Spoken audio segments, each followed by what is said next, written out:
जेथे जनावरांना पाणी पिण्याची मुभा होती, तहानलेल्या गरीबाला सार्वजनिक ठिकाणी पाणी पिण्याची मुभा नव्हती.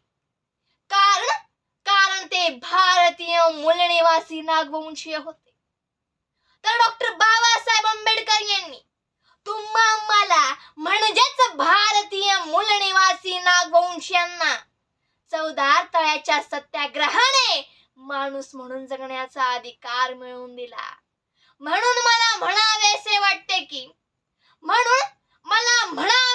वाटते चवदार तळ्याचं पाणी, अहो चवदार तळ्याचं पाणी पुन्हा एकदा खळखळणार आहे. चवदार तळ्याचं पाणी पुन्हा एकदा खळखळणार आहे.